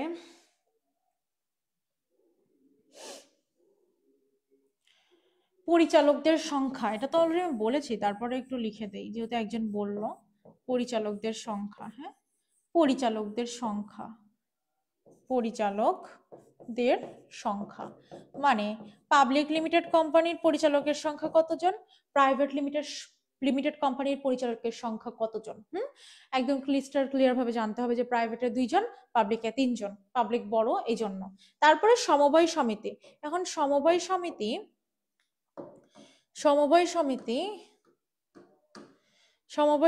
হ্যাঁ, তো সমবায় সমিতি আমাদের দেখো 6 নম্বর গুরুত্বপূর্ণ লিস্ট, তারপরেও কি টপিক এখান থেকে আমাকে কভার করতে হবে, ওই যে একজন ব্যক্তি যে 20% বা 1/5 শেয়ার কিনতে পারে না, এখানে একটা ছোট্ট ম্যাথ দিতে পারে, এখানে একটা ছোট ম্যাথ আসতে পারে, সমবায়ের মূল উদ্দেশ্য কি কি, এই যে ব্যবসার মৌলিক ধারণা না, এইখান থেকে আরেকটা বিষয় পড়তে হবে, সেটা হচ্ছে যতগুলো ব্যবসায়ী সংগঠন আছে, তোমার এক মালিকানা ব্যবসায়, অংশীদারি ব্যবসায়, যৌথ মূলধনী ব্যবসায়, রাষ্ট্রীয় ব্যবসায়, ব্যবসায়ী জোট, সমবায় সমিতি, যতগুলো আছে তাদের উদ্দেশ্য, ব্যবসায়ের উদ্দেশ্যগুলা, যে কোন ব্যবসার উদ্দেশ্য কি, সমবায়ের উদ্দেশ্য কি, সমবায়ের উদ্দেশ্য হচ্ছে পারস্পরিক অর্থনৈতিক কল্যাণ সাধন, রাষ্ট্রীয় ব্যবসার উদ্দেশ্য হচ্ছে জনকল্যাণ, আর হচ্ছে এক মালিকানা, অংশীদারি, যৌথ মূলধনী, তিনটারই উদ্দেশ্য হচ্ছে মুনাফা অর্জন। তো এগুলো খুব ক্লিয়ার ভাবে মনে রাখতে হবে, ঠিক আছে? আমি সব দিক থেকে দেউলিয়া, চুমকি দেউলিয়া হয়ে গেলে হবে? তুই ভাই তোমরা প্লিজ ডিপ্রেশন মার্কা কথা বন্ধ করো। ডিপ্রেশন দিতেছে কেন? আমার গা কাঁপতেছে, আমার চোখে ঘুম নাই, মনে হচ্ছে যে আমি পাগল হয়ে যাই। দাঁড়াও, জান্নাতুল মাওয়া আরিশা, তোমার জন্য, তোমার মতো এই অবস্থায় যারা আছে তাদের ম্যানেজমেন্ট এবং মার্কেটিং সাবজেক্টটার দায়িত্ব নেওয়ার জন্য আমি আছি। তো এই যে আমি তোমাদেরকে সাজেশনটা প্রোভাইড করব, আজকে রাত্রে একটা প্রোভাইড করব, আর আগামী কালকে একটা সকালের মধ্যে একটা প্রোভাইড করার চেষ্টা করব, হ্যাঁ, অথবা কালকে রাত্রের মধ্যে একটা পেয়ে যাবা। সো কালকে রাত্রের মধ্যে ম্যানেজমেন্ট মার্কেটিং দুইটারই সাজেশন তুমি পেয়ে যাচ্ছ, এর আগেও পেয়ে যেতে পারো, হ্যাঁ, কাজটা কতটুকু টাইপিস্ট করতেছে, কতটুকু হয় সেটার উপর ডিপেন্ড করে। সো বাট এই যে সাজেশনটা আমি তোমাকে দিতে পারি, বাট তুমি পড়বা কিনা, তুমি কিভাবে পড়বা, এটা তোমার উপর ডিপেন্ড করে। আমি খুব সুন্দর করে সাজায় গোছায় সাজেশন একদম, এই মুহূর্তে সবাই চাই ইম্পর্টেন্ট টপিক, ইম্পর্টেন্ট টপিক গুলো আমি জাস্ট একবার করে দেখে যাব, সেইগুলা দিয়ে আমার সাজেশনটা করা আছে।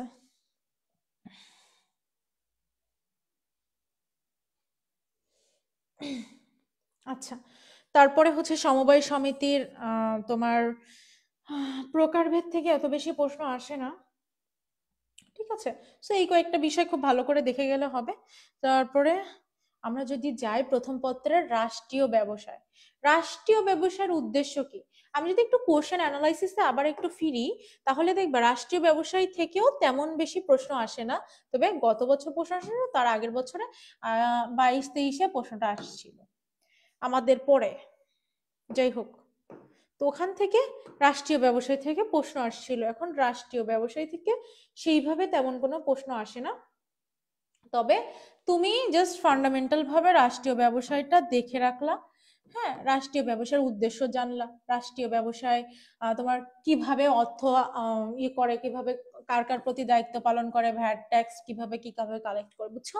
রাষ্ট্রীয় ব্যবসায় এই ব্যাপারগুলো তুমি দেখলা, তা মেইনলি এনার উদ্দেশ্য লেখা ছাড়া আর তেমন কিছু আমি পাচ্ছি না। ওকে, ব্যবসার আইনগত দিক এখানটাও অনেক তেমন বেশি গুরুত্বপূর্ণ না, তুমি দেখো, তুমি দেখো ব্যবসার আইনগত দিক থেকে, এই দেখো শুধু এইখানে একটা প্রশ্ন, এখানে একটা প্রশ্ন, তবে ব্যবসার আইনগত দিক যদি তুমি পড়তে চাও, অবশ্যই তোমাকে পেটেন্ট, অবশ্যই তোমাকে পেটেন্ট, ট্রেডমার্ক, ট্রেডমার্ক, কপিরাইট, এই তিনটা বিষয় সুন্দর করে দেখে গেলে হবে। অ্যান্ড তার মধ্যে থেকেও যদি তুমি পড়তে চাও, এই তিনটা থেকে কপিরাইট, হ্যাঁ, এই তিনটা থেকেও তুমি যদি মনে করো যে একটা পড়বা, এই তিনটা থেকেও তুমি একটা পড়তে চাও, তাহলে তুমি ট্রেডমার্কটাকে পড়ে যাবা। এই তিনটা থেকেও যদি তুমি একটাকে পড়তে চাও, তাহলে তুমি ট্রেডমার্ককে পড়ে যেও। এখান থেকে কি পড়বা, এখান থেকে ওদের সাল পড়বা, হ্যাঁ, কত সালের জন্য আর কত বছরের জন্য দেওয়া হয়, এই বিষয়টা সুন্দর করে পড়বা। ব্যবসায়ী সহায়ক সেবা, কোশ্মিন কালে প্রশ্ন হয়েছে দেখো তো, জীবনে প্রশ্ন আসছে? জীবনে প্রশ্ন আসে না, একদম জীবনে প্রশ্ন আসে না, হ্যাঁ। ওকে, ব্যবসায় উদ্যোগ জীবনে প্রশ্ন না আসার মতো টপিক। ব্যবসায় তথ্য ও যোগাযোগ প্রযুক্তির ব্যবহার, ব্যবসায়ের তথ্য ও যোগাযোগ প্রযুক্তির ব্যবহার, এখানে তোমার হচ্ছে বি টু বি, তারপরে সি টু সি, এই যে টপিকগুলা, এখান থেকে এই টপিকগুলো খুব ভালো করে দেখে যাবা। ব্যবসায়ের নৈতিকতা, সামাজিক দায়বদ্ধতা, কার প্রতি, কোন পক্ষের প্রতি আমার ব্যবসায়ের দায়বদ্ধতা আছে, সেই জিনিসটা দেখে যাবা। সিএচআর, তারপরে এখান থেকে ফুল ফর্ম গুলা, হ্যাঁ, তারপরে হচ্ছে সিআইপি, কমার্শিয়ালি ইম্পর্টেন্ট পারসন, এখানে হচ্ছে ফুল ফর্ম গুলো থেকে বেশি প্রশ্ন আসে, ঠিক আছে? সো ব্যবসায়ের নৈতিকতা, সামাজিক দায়বদ্ধতা, যে আমার রাষ্ট্রের প্রতি কি দায়িত্ব আছে, অ্যাজ এ ব্যবসায়ী, আমি ধরো একটা ব্যবসায়ী, আমার রাষ্ট্রের প্রতি কি দায়িত্ব আছে, রাষ্ট্রের প্রতি কি দায়িত্ব আছে, আমার কর্মীদের প্রতি কি, কর্মী বা শ্রমিকের প্রতি কি দায়িত্ব আছে, আমার কাস্টমারদের প্রতি কি দায়িত্ব আছে, হ্যাঁ, আমার যারা ভোক্তা, আমার থেকে যারা পণ্য কিনবে, আমার সমাজের প্রতি কি দায়িত্ব আছে, এগুলা জাস্ট একটু ফান্ডামেন্টালি দেখে গেলাম। এবার মেইন যে গেম চেঞ্জার সেটা হচ্ছে দ্বিতীয় পত্র। তুমি দেখো দ্বিতীয় পত্রের এই যে টপিকগুলো যে কয়টা আমি বলছি, মানে ব্যবস্থাপনার ধারণা, তার প্রেষণা, এই দুইটা থেকেই, এই দুইটা তোমার গেম চেঞ্জ দেয়, এটা আর এটা, তারপরে নীতি, হ্যাঁ, তারপরে হচ্ছে তোমার এই যে গেম চেঞ্জার হচ্ছে এরা, মানে এরাই প্রশ্ন বেশি বারবার এরাই দখল করে থাকে। কি কি প্রশ্ন এনদেন দেয় ওরা, চলো আমরা একটু দেখি যে কি কি প্রশ্ন ওরা দেয়, বুঝছো? কি কি প্রশ্ন ওরা এখান থেকে দেয় সেগুলো একটু সুন্দর করে দেখি, বুঝছো? চলো। চুমকির বেতনটা কত? ঢাবি না হলে ঢেডি কি সেটা আবার? আম, দেখো আজকের ক্লাসটা তোমাদের জন্য অ্যালার্মিং, কারণ চারুকলার প্রশ্ন ডিপ থেকে করছে, সহজ করছে কিন্তু ডিপ থেকে করছে, এখানেও ডিপ থেকেই কোশ্চেন হবে। অলরাইট, সো দেখো আমাদের মেইন সবার আগে প্রেষণা বা মোটিভেশন, এই জায়গাটা এনশিওর করতে হবে, এই জায়গাটা এনশিওর করতে হবে, ব্যাস এই জায়গাটা এনশিওর করতে হবে, নীতিকে এনশিওর করতে হবে, ডান। ওকে, তারপরে এইগুলা হচ্ছে কে যে যে জায়গাগুলো বলে দিব, সেই সেই জায়গাগুলো থেকে মোটামুটি প্রশ্ন চলে আসবে। হ্যাঁ, আমি তো একদম তোমাকে বলতে পারি না এইটাই আসবে, তবে আমি যা বলি সেই জায়গা থেকে প্রশ্ন হওয়ার সম্ভাবনা আসে, কারণ এক্সপিরিয়েন্স, এক্সপিরিয়েন্স।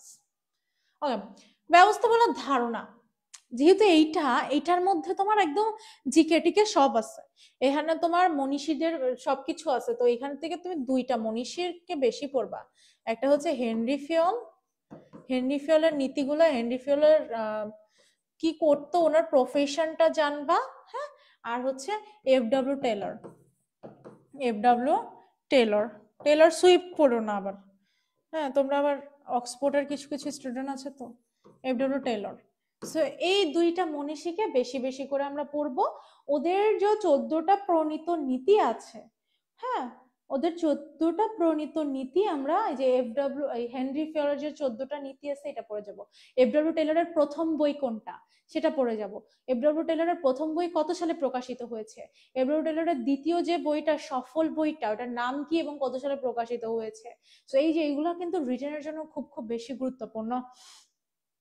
তারপরে হচ্ছে এখান থেকে ব্যবস্থাপনার যে 3টা স্তর আছে না, ব্যবস্থাপনার ওই 3টা স্তর, উচ্চ পর্যায়ের স্তর, মধ্য পর্যায়ের স্তর, নিম্ন পর্যায়ের স্তর, এখান থেকে কি আসবে, এখান থেকে উদাহরণ আসবে, যেমন বলবে সচিব কোন পর্যায়ের, ফোরম্যান কোন পর্যায়ের, তো তুমি জানোই সচিব হচ্ছে উচ্চ পর্যায়ে আর ফোরম্যান হচ্ছে নিম্ন পর্যায়ে। তো এখান থেকে উদাহরণ আসবে, ব্যবস্থাপনার স্তর হচ্ছে বেশিরভাগ প্রশ্ন উদাহরণ থেকে আসে, ঠিক আছে?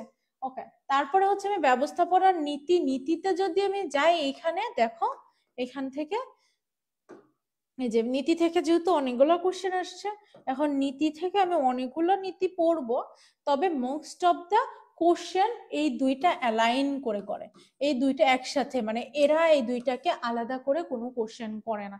তাহলে আমি এই জায়গা থেকে আর কি কি আসে, ব্যবস্থাপনার নীতির মধ্যে যতগুলা নীতি আছে, ওই যে নীতি, ওই যে হেনরি ফিয়লের 14টা নীতি, তারপরে হচ্ছে শিল্পের জন্য প্রণীত তার কয়েকটা নীতি আছে, শিল্পের জন্য প্রদত্ত কিছু নীতি আছে, হ্যাঁ, তারপরে নির্দেশনার জন্য নীতি আছে, নির্দেশনার জন্য হেনরি ফিয়ল মশাই শিল্পের জন্য নীতি দিছে, নির্দেশনার জন্য কয়টা নীতি দিছে, এইগুলা খুব সুন্দর করে দেখতে হবে।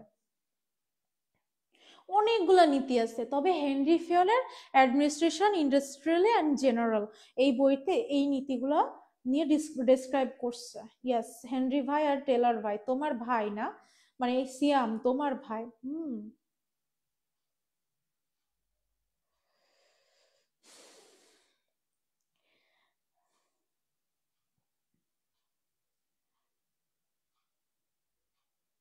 ঠিক আছে।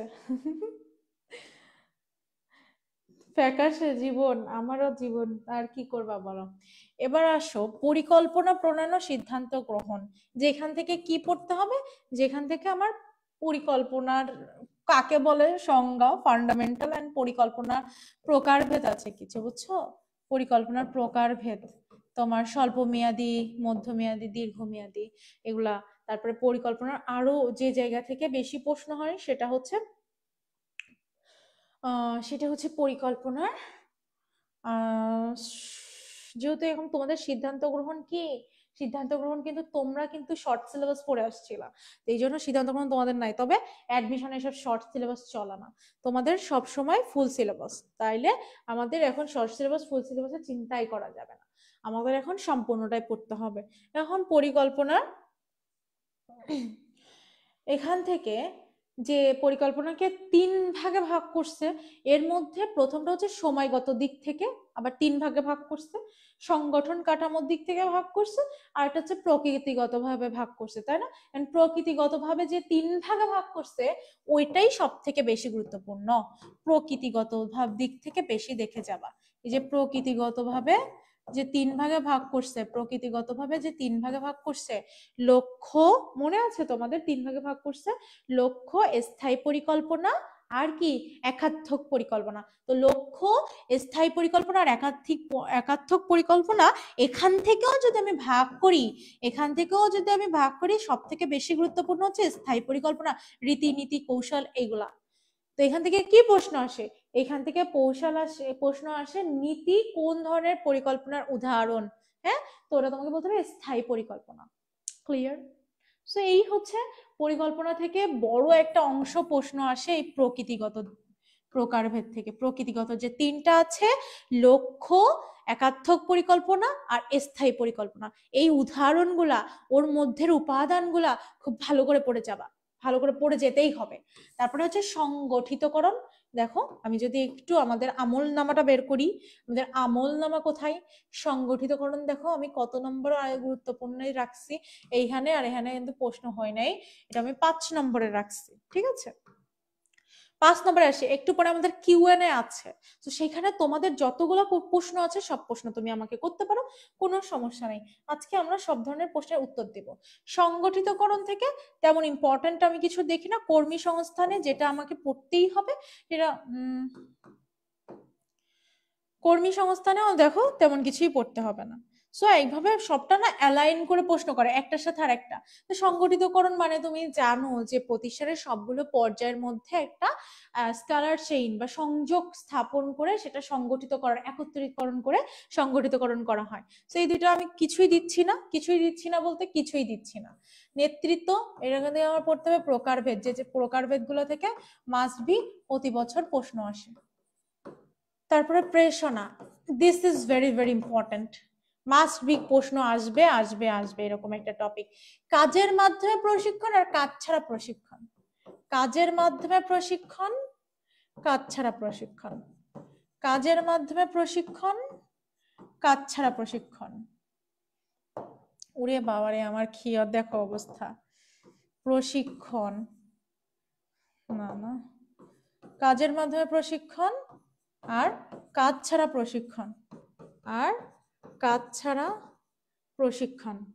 বিবিএর স্টুডেন্ট হয়ে কি আমি বাংলা লেখাটা ভুলে যাচ্ছি নাকি? হবে না তো, তোমরাও তো বিবিএ পড়বা, তখন বলবা আমরাও ভুলে যাচ্ছি, এটা হয়। তো প্রেষণা থেকে এই জায়গা থেকে মাস্ট বি প্রশ্ন আসবে আসবে আসবে, এই জায়গা থেকে প্রশ্ন আসবে আসবে আসবে, আমি বারবার বলতেছি এই জায়গা থেকে প্রশ্ন হবেই, ঠিক আছে? যেমন সেমিনার নিয়ে প্রশ্ন করে, কোচিং পর্যবেক্ষণ, অনেক কিছু নিয়ে প্রশ্ন করে, সেমিনারটা বেশি আসে, ওয়ার্কশপ সেমিনার এগুলো নিয়ে বেশি প্রশ্ন আসে, ঠিক আছে? তারপরে হচ্ছে প্রেষণা দেওয়ার কি কি উপায় আছে, প্রেষণা দেওয়ার পদ্ধতিগুলা, প্রেষণা দেওয়ার পদ্ধতিগুলো এটা দ্বিতীয় গুরুত্বপূর্ণ, মানে 100% গুরুত্বপূর্ণ যদি এইটা হয়, এটাকে আমি হচ্ছে 60% গুরুত্বপূর্ণ কি 50% গুরুত্বপূর্ণের তালিকায় রাখবো, ঠিক আছে? যেমন ইতিবাচক প্রেষণা আর নেতিবাচক প্রেষণা, পদ্ধতি বা উপায়, প্রেষণা দেওয়ার পদ্ধতি বা উপায়, ঠিক আছে? তারপরে যোগাযোগ, কমিউনিকেশন, হ্যাঁ এখানে আমি টেলি যোগাযোগ থেকে বেশি প্রশ্ন আসবে, টেলি কনফারেন্সিং, হ্যাঁ তারপরে পড়াইছি তোমাদের টেলেক্স, তারপরে বিভিন্ন নতুন নতুন যেসব নামগুলো তোমরা দেখছো ওগুলা দেখে যাবা, তবে দেখবা এই জায়গাগুলো থেকে বেশি প্রশ্ন আসে না, এই যে যোগাযোগ, সমন্বয় সাধন, নিয়ন্ত্রণ, এই জায়গা থেকে তেমন প্রশ্ন আসে না, ঠিক আছে। তবে আরেকটা জায়গা সেটা আমি বলতে চাই, কোম্পানি কোথায় আমাদের, দেখো তো কোম্পানি এখানে হচ্ছে তোমার যে 6টা দলিল আছে, আন্তর্জাতিক বাণিজ্যের 6টা দলিল। আন্তর্জাতিক বাণিজ্য করার জন্য, আন্তর্জাতিক বাণিজ্য করার জন্য, আন্তর্জাতিক বাণিজ্যের জন্য 6টা দলিল। এই দলিলগুলা লিখিতর জন্য মাস্ট বি মুখস্থ করবা। আন্তর্জাতিক বাণিজ্য করার জন্য 6টা দলিল আছে, এই 6টা দলিল লিখিতর জন্য মাস্ট বি মুখস্থ করতে হবে। প্রথমটা হচ্ছে বহনপত্র বা চালানি রসিদ, তারপরে বীমাপত্র, বিনিময় বিল, চালান, বাণিজ্য দূতের প্রত্যায়িত চালান, প্রভাবলেখ বা টিকা। ঠিক আছে, এই আন্তর্জাতিক বাণিজ্যের যে 6টা তোমার কি আছে, এটা যে 6টা দলিল, এটা তোমাকে মাস্ট বি খুব ভালোভাবে আয়ত্ত করতে হবে। ক্যানাডিয়ান, কেউ আমাকে ঢাবিয়ান বলবেন না, আমার লজ্জা লাগে। So are you clear? মনে হচ্ছে একটু পর আপু ক্যামেরা ভেঙে চলে আসবে আমার বাসায়। আসলাম, না হয় একটু আসলাম। ওকে, সো এইগুলাই হচ্ছে আমি ইম্পর্টেন্ট টপিকের আলোকে ডিসকাস করে দিয়েছি তোমাদেরকে। So most of the important topic আমি বলে দিতে পারি, এইগুলো জায়গা থেকেই প্রশ্ন আসবে। বেশিরভাগ প্রশ্ন এখান থেকে আসে, বাকিগুলো থেকে যে প্রশ্ন আসবে না এমনটি না।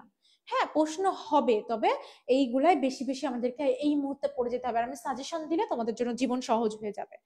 সো অলরাইট, এবার তোমাদের আমার কাছে কোনো প্রশ্ন আছে কিনা, আমার কাছে তোমাদের কোনো প্রশ্ন আছে কিনা, তোমরা আমার কাছে কিছু জানতে চাও কিনা? এই আমরা 3জন মিলে কানাডাকে বিজনেস করি, আমাকেও নিয়ে যাও। এটা কি ক্লাস চলতেছে? এটা টাইটেল দেওয়া আছে, এটা special management suggestion live class. এটা হচ্ছে অ্যাডমিশন ক্যান্ডিডেটের জন্য, যারা ঢাকা বিশ্ববিদ্যালয়ের সি ইউনিটে সহ অন্যান্য বিজনেস ইউনিটে পরীক্ষা দিবে তাদের জন্য। আপু হ্যাঁ বলেন শাম্মী, কি কি কোশ্চেন আছে? কোশ্চেন আমি তোমাদেরকে বলি, তোমরা প্রশ্ন করবে না, আমি বলি তোমাদের টাইম ম্যানেজমেন্টটা বেশি গুরুত্বপূর্ণ। যেটা এই মুহূর্তে দরকার সেটা হচ্ছে টাইম ম্যানেজমেন্ট করা। টাইম ম্যানেজমেন্ট শেখা কিভাবে শিখবা? বেশি বেশি এক্সাম দিয়ে, বেশি বেশি এক্সাম অ্যাটেন্ড করা। আপু আমি অনলাইনে পড়ি, আমি কোথাও এক্সাম দেওয়ার জায়গা নেই, আমি কোথায় এক্সাম দিব? তুমি ঢাকা বিশ্ববিদ্যালয়ের সি ইউনিটের ওএমআর আমাদের যে মডেল টেস্ট বইটা, তুমি তো আমাদের কোর্সে ভর্তি নাও হও, ধরো হও নাই, তারপরেও তোমার কাছে তো গুগল আছে, গুগলে সার্চ করো ঢাকা বিশ্ববিদ্যালয়ের সি ইউনিটের বা বাণিজ্য শাখার ওএমআর শিট, ওটা প্রিন্ট আউট করে নিয়ে এসো, দোকান থেকে 10টা 20টা প্রিন্ট আউট করে নিয়ে এসে একটা বই কিনে নিয়ে এসো। মডেল টেস্ট বই যে কোনো প্রকাশনীর, তোমার হাতে কিন্তু বেশি সময় নাই, ভালো করে বুঝো, যে কোনো প্রকাশনীর বই কিনো, তুমি জয়কলি, তুমি প্যারাগন, তুমি যা কিছুর একটা মডেল টেস্ট বই কিনে নিয়ে আসবা, এনে প্র্যাকটিস করবা। এখানের যত বেশি এক্সাম দিবা তত বেশি তোমার এক্সাম ফোবিয়া বা এক্সাম হলে তোমার ডিল করতে সমস্যা হবে না। তোমার যে এক্সাম হল ডিল করতে সমস্যা হবে, তুমি টাইম ম্যানেজমেন্ট করতে পারবে না, তুমি প্যানিক হয়ে যাবা, তুমি নিজের সেলফ কন্ট্রোল নিজের কাছে রাখতে পারবে না, সেই সব কিছু কিন্তু তুমি কখন ঠিক করতে পারবা? যখন তুমি বেশি বেশি এক্সাম দিবা। তাহলে তোমার কাছে এখন এক্সাম দেওয়ার মতো পর্যাপ্ত সময় মাত্র 6 দিন আছে। এই 6 দিনের মধ্যে তোমাকে এক্সাম দিতে হবে, তোমাকে নিজের দুর্বলতা সবলতা খুঁজে বের করতে হবে, তাই না? এই 6 দিনের মধ্যে কিন্তু তুমি এটা করবা না, তুমি আগে থেকেই করে করে আসতেছো, এটা তুমি অনেক আগে থেকেই করে আসতেছো। তুমি জানো, তুমি যে বললা যে তুমি অ্যাকাউন্টিং এ কম পারো, তুমি হচ্ছে ইংলিশে উইক, তো তুমি অলরেডি তোমার শর্ট অ্যানালাইসিস মনের অজান্তেই তুমি করে ফেলছো। তো এখন যেটা করতে হবে সেটা তুমি এক্সামে কিভাবেই লিখবা, একদম ইমাজিন করবা আমি একদম এক্সাম দিচ্ছি, রিয়েল ঢাবির এক্সাম। প্রথমে ম্যানেজমেন্ট দিয়ে শুরু করতেছো, মার্কেটিং করতেছো, তারপরে ইংলিশের কাছে যাচ্ছ, অ্যাকাউন্টিং এ যাচ্ছ, বাংলায় যাচ্ছ। লিখিততেও ওরকম সাজায় নিতে হবে কোনটার পরে কোনটা অ্যান্সার করব। তবে আমি সাজেস্ট করি লিখিতটা ক্রোনোলজিক্যালি ভাবেই আমাদের যাওয়া ভালো। হ্যাঁ, তো তারপরে আমি তোমাকে বলতে চাই, এই মুহূর্তে তোমাকে যেটা জানতে হবে সেটা করতে হবে, সেটা হচ্ছে নিজের প্রতি বিশ্বাস রাখতে হবে। এই যে বিশ্বাস শব্দটা না, এই বিশ্বাস শব্দটা মাঝে মাঝে তোমাকে এমন অসাধ্য সাধন করাইতে পারে, বিশ্বাস শব্দটা তুমি কল্পনাও করতে পারবে না। মানে বিশ্বাস শব্দটা এত পাওয়ারফুল একটা শব্দ, তুমি যদি নিজের প্রতি নিজে কনফিডেন্ট থাকো, এমন কারোর বা কোনো কিছুরই সাধ্য নাই যে তোমাকে এটা থেকে দূরে সরিয়ে নিয়ে যায়। সো বিশ্বাস ইজ এ মাস্ট। তোমার এই মুহূর্তে নিজের প্রতি এত পরিমাণে কনফিডেন্ট আর বিশ্বাস থাকতে হবে। এন্ড কখন তুমি নিজের প্রতি কনফিডেন্ট আর বিশ্বাস রাখতে পারবা? কখন রাখতে পারবা? তুমি নিজের প্রতি কনফিডেন্ট বা বিশ্বাসতা কখন আনতে পারবা? যখন তুমি বেশি বেশি পরীক্ষা দিবা, যখন তুমি নিজেকে জানবা, নিজেকে বেশি সময় দিবা। তো এই 6টা দিন তুমি একটু নিজেকে বেশি সময় দাও। এই 6টা দিন তুমি প্রয়োজনে কম ঘুমাও, তুমি 6 ঘন্টার বেশি ঘুমায়ও না। একটা সুস্থ সবল মানুষের বেঁচে থাকতে গেলে 6 ঘন্টার বেশি ঘুমের প্রয়োজন নেই। নিজের শীতকাল তারপরেও তুমি 6 ঘন্টার বেশি ঘুমায়ও না, কারণ তুমি কষ্ট করবে এটা তোমার সৃষ্টিকর্তা দেখবে, এবং সৃষ্টিকর্তা কারোর কর্মফল কিন্তু মানে অযথা যাইতে দেন না, বিফলে যাইতে দেন না। প্রত্যেককে তার কষ্টের যে প্রতিদান, যে কর্মফল, সেটা তাদেরকে দেয়। তো তুমি একটু কষ্ট করো, তুমি এই 6টা দিন একটু নিজেকে টাইম দাও, ঠিক আছে? এই 6টা দিন একটু নিজেকে ভেঙে চুরে একটু করো। 6 ঘন্টার বেশি ঘুমায়ও না। তোমার খারাপ লাগতেছে, তুমি হচ্ছে একটু পাওয়ার ন্যাপ নাও। পাওয়ার ন্যাপ হচ্ছে 30 মিনিট ঘুমানো। পাওয়ার ন্যাপ তুমি 20 মিনিট ঘুমাও। হ্যাঁ, বি সিরিয়াস ম্যাম, তোমরা অনেক দুষ্টামি করছো, অনেক মজা করছো, অনেক ফান করছো, বাট আমি যে সাজেশনটা তোমাদেরকে প্রোভাইড করব, এবং তোমাদের অন্যান্য ভাইয়ারা যেভাবে পড়তে বলেছেন সেইভাবে তুমি পড়ো। বাংলা, ইংরেজি, অ্যাকাউন্টিং, হ্যাঁ ম্যানেজমেন্ট আর মার্কেটিং তো আমি দেখতেছি, তাছাড়া তোমাদের বুলবুল ভাইয়া, মুশফিক ভাইয়া, আমরা সবাই মিলে যেভাবে তোমাদেরকে প্রিপেয়ার করেছি, তুমি একটু নিজেকে এবার টাইম দাও। এই মুহূর্তে আর কোনো কোচিং সেন্টারে, আর কোনো জায়গায় দৌড়াদৌড়ি না করে, অনেক তো দৌড়াইছো, এবার থামো। 6টা দিন আছে, এইবার এই 6টা দিন একটু নিজেকে সময় দাও। 6 ঘন্টার বেশি ঘুমায়ও না, অযথা কারোর সাথে বেশি সময় স্পেন্ড করো না। ফোনে কথা বলা পরে বলবা, বাইরে বন্ধুদের সাথে আড্ডা দেওয়া পরে বলবা। 6টা দিন পরে ঢাবির পরীক্ষাটা ঠান্ডা মাথায় রিল্যাক্সে দিয়ে আসার পরে করো। হ্যাঁ, টাইম ম্যানেজমেন্টটা শিখো। হ্যাঁ, কিভাবে তুমি কোন সাবজেক্টের পরে কোন সাবজেক্ট অ্যান্সার করবা, এটা আগে থেকেই প্র্যাকটিস করে না গেলে ঢাকা বিশ্ববিদ্যালয়ের পরীক্ষার হলে যে তুমি প্যানিক করবাই, এটাই স্বাভাবিক। So practice makes a man perfect কেন বলে? কারণ এই যে প্র্যাকটিস না করলে তুমি ওই এনভায়রনমেন্টে গিয়ে প্যানিক করবাই, সেলফ কন্ট্রোল রাখতেই পারবে না। তুমি যতই বলো না কেন, না আমি সেলফ কন্ট্রোল রাখতে পারবো, কিন্তু তুমি পারবা না, কারণ এটা ওই রকম এনভায়রনমেন্ট না। একটা বড় একটা হল রুম, যেখানে কিনা সবাই পরীক্ষা দিচ্ছে, যেখানে কিনা অনেক অনেক টিচাররা আছে, ওখানে কিন্তু একটা দুইটা টিচার থাকে না, অনেকগুলা টিচার থাকে, অনেকগুলো এক্সামিনার থাকে, এন্ড সবাই তোমার মতো মানে সবাই নার্ভাস থাকবে, তুমি প্যানিক করবাই, স্বাভাবিক। তবে তোমাকে পরীক্ষা দেওয়ার অভ্যাস করতে হবে। এন্ড তোমার জন্য যেটা না আনলেই না, সেটা হচ্ছে ঢাকা বিশ্ববিদ্যালয়ের নমুনা ওএমআর। হ্যাঁ, এটা হয়তো তোমাদেরকে অনেকেই দেখাইছে, তবে আমি বলতে চাই, যদি ওয়েমারটা তুমি আগে থেকে দেখে রাখো, তোমার ভুল হওয়ার সম্ভাবনা খুবই কম।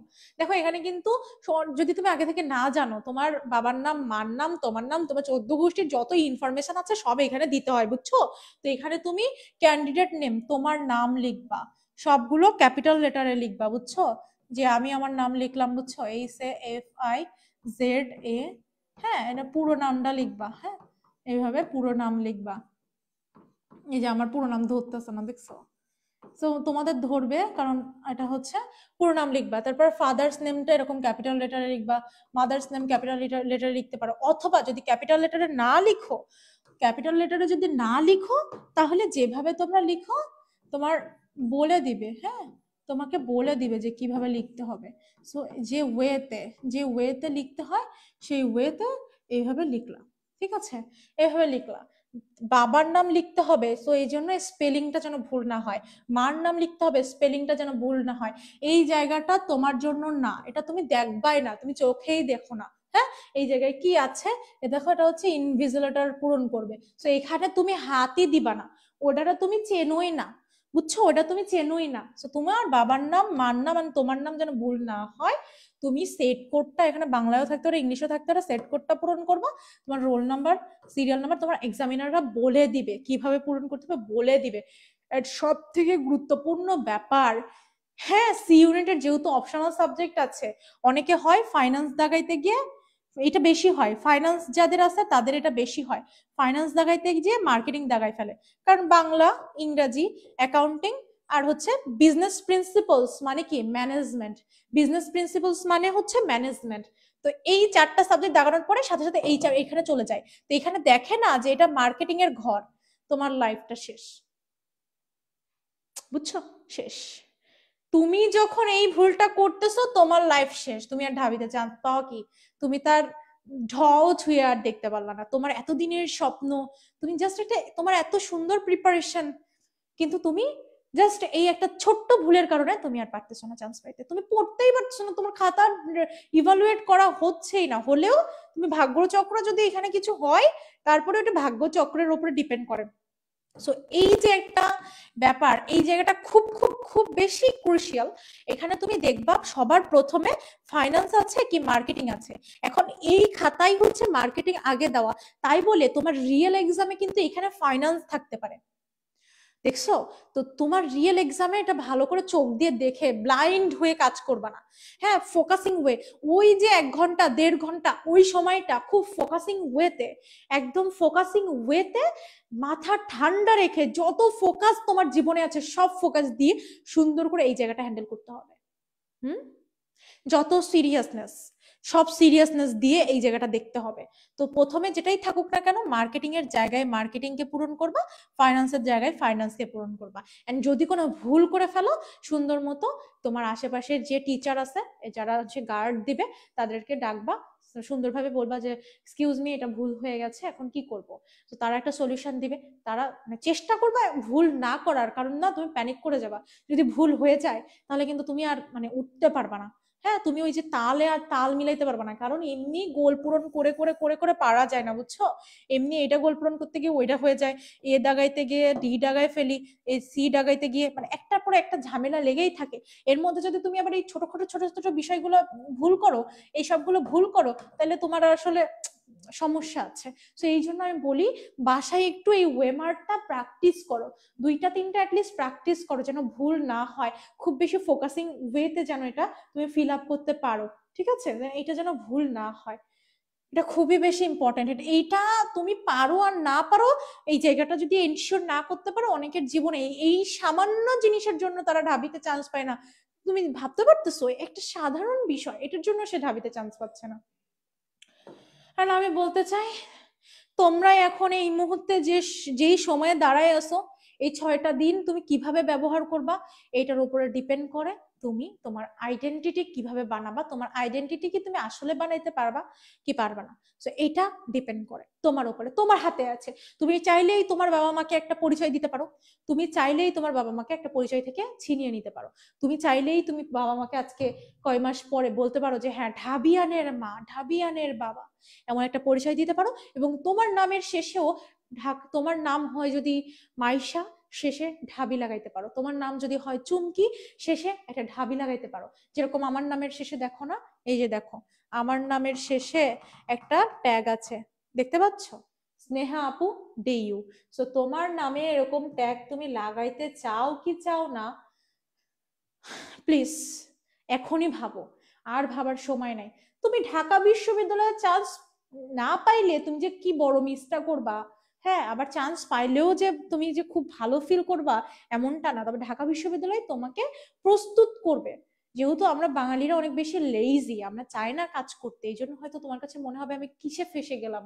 কিন্তু তোমাকে একটা ভালো পরিচয় বা তুমি একটা যেন বেটার ফিউচারের দিকে আগাইতে পারো, সেই জন্য তোমাকে ঢাবি প্রস্তুত করবে, বা পাবলিক ইউনিভার্সিটি গুলো তোমাকে প্রস্তুত করতে পারবে।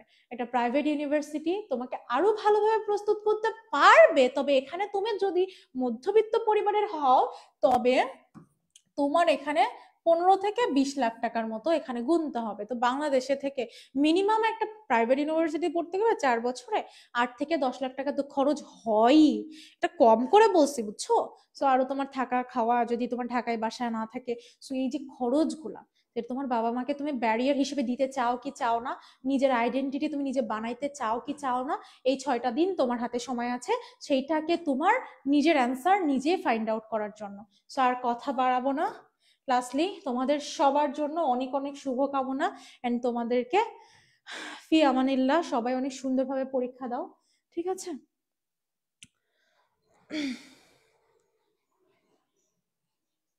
তো আজকের মতো বিদায় নিচ্ছি, সবাই ভালো থাকো, সুস্থ থাকো, এবং 6 তারিখে খুব দারুণভাবে চমৎকারভাবে পরীক্ষা দিয়ে আমাকে জানিও পরীক্ষা কেমন হয়েছে, আর আমি তোমাদেরকে সাজেশনটা আজকে রাতে অথবা আগামীকালকের মধ্যে প্রোভাইড করে দিব।